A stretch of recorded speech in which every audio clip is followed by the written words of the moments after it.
Déjame contarte una historia real. Los expertos dicen que empezó en el Oriente, incluso otros dicen que fue en China, y se esparció por todo el mundo. Y había pánico en las calles, y los gobiernos no sabían qué hacer, y empezaron a cancelar eventos, festivales, reuniones, y la economía se derrumbó. Y las personas se dieron cuenta de su propia fragilidad. ¿Te suena familiar esta historia?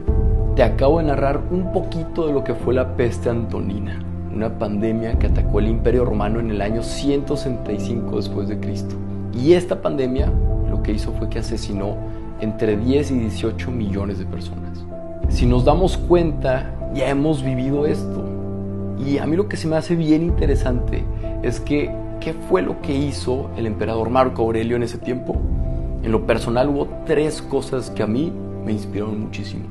Lo primero que hizo es que reunió un equipo de gente súper capaz y los escuchó y los empoderó a tomar grandes decisiones. Lo segundo es que después de armar un equipo de ensueño fue a combatir la recesión económica y vendió posesiones del imperio para ayudar a la gente más vulnerable. Incluso vendió posesiones de su misma esposa para poder salir adelante. Paró las deudas del gobierno y también pagó los funerales de las víctimas. Se preocupó por su gente y por su economía. Y lo tercero, cuando Roma estaba lleno de cuerpos y él teniendo toda la capacidad para irse y salvarse, decidió quedarse. Y fue a los funerales y ayudó a la gente y dio discursos. Fue el líder que todo el mundo necesitaba.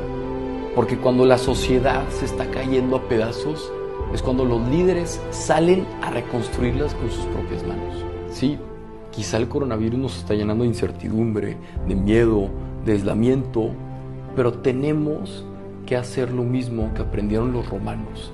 Tenemos que hacer equipo, tenemos que colaborar, tenemos que ser solidarios, tenemos que ver por los más vulnerables y ayudarnos entre nosotros, pero sobre todo tenemos que ser más humanos y empatizar y colaborar y ayudar.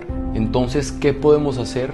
Primero, dar gracias por todo lo bueno que está pasando, porque estamos más unidos que nunca, aunque no podamos abrazarnos.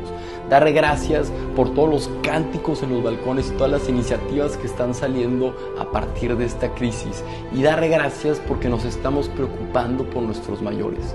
Pero tenemos que formarnos, tenemos que investigar más a fondo, tenemos que ver las fuentes oficiales y tenemos que formarnos para poder ayudar a los demás. Y eso es lo más importante, el actuar. Tenemos que ver qué podemos controlar y qué no podemos controlar. Y así hacer lo mejor que podamos con lo que tengamos. Pero sobre todo, tenemos que ser esa persona que nuestro prójimo necesita.